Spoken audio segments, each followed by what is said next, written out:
On a parfois l'impression que la coopération internationale est une imposture. Est-ce que c'est vrai?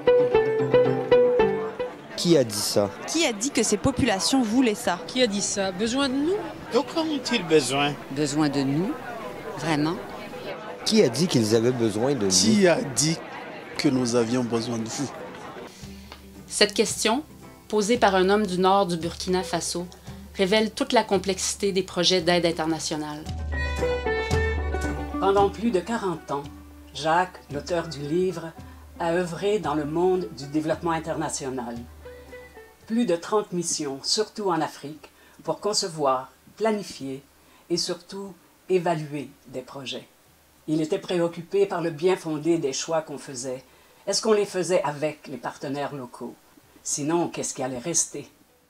Ce livre veut faire une évaluation d'impact. C'est que tous les projets sont soumis à un cadre de fonctionnement. Alors, on a des missions de préformulation avec les études, il y a des missions de formulation qui formulent le projet, il y a l'exécution du projet avec les missions techniques, les missions d'évaluation, et puis ce qui manque absolument depuis toujours, je l'ai toujours dit à toutes les instances, il manque l'évaluation d'impact, c'est-à-dire la durabilité. Qu'est-ce qui va rester du projet?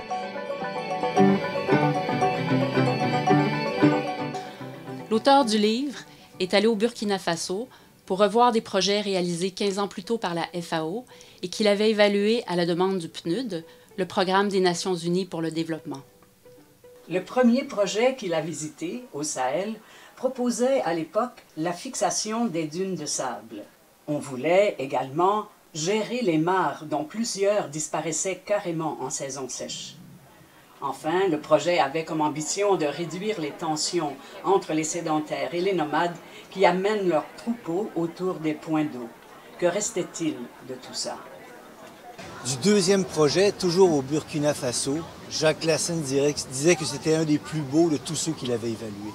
Un des plus prometteurs en termes de développement, un projet de reforestation et de bois de chauffe. Mais le troisième volet du livre est de toute autre nature.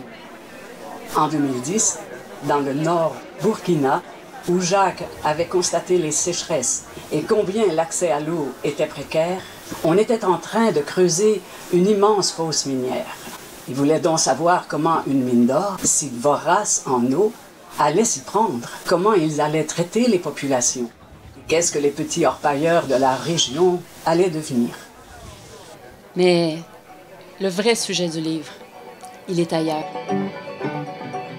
Moi, j'ai l'impression qu'il y a une nuisance involontaire que Jacques décrit très bien, et j'espère que le livre aidera à faire comprendre l'ambiguïté, les paradoxes les paradoxes de la coopération internationale en fait. Avant, ces populations n'avaient pas besoin de coopération internationale.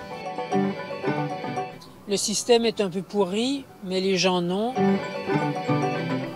Et il faut que les gens réussissent à changer le système. Et qu'on puisse avoir l'humilité de se remettre en question. La coopération, d'abord et avant tout, il nous rend compte des logiques qui sont différentes. Ça peut provoquer parfois des choses qui ne sont pas nécessairement compréhensibles. Les beaux côtés sont plutôt les relations humaines qui risquent de s'épanouir dans un contexte de différence. C'est aussi développer de l'empathie. Pour moi, c'est important.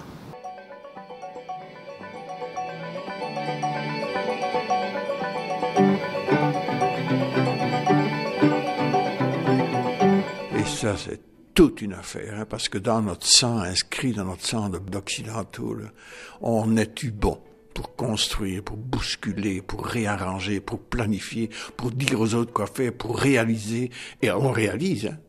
Mais après, on reste pas là, hein. Mais on a réalisé, on a pris les photos, hein. Il faudrait qu'après 15 ans, que j'aurais vu quelque chose.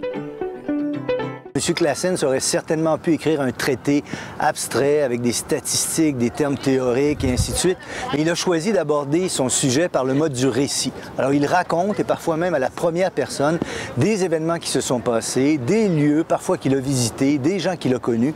Et de cette manière, il nous fait pénétrer de manière intime et profonde dans des situations humaines, dans des enjeux parfois complexes, dans l'histoire et dans la chair de l'histoire d'un pays. Parce que le livre va nous faire réfléchir sur le fait qu'il faut en arriver à une coopération humaine, et non pas juste une opération financière et économique. Je pense que oui. Je crois que ce livre-là, de par le fait qu'il entre par des histoires, par du vécu, c'est quelque chose qui m'intéresserait, moi, le lire et aussi qu'il puisse s'ouvrir, qu'il puisse rencontrer tout un autre large public autre que celui des coopérants, celui des humains ambulants.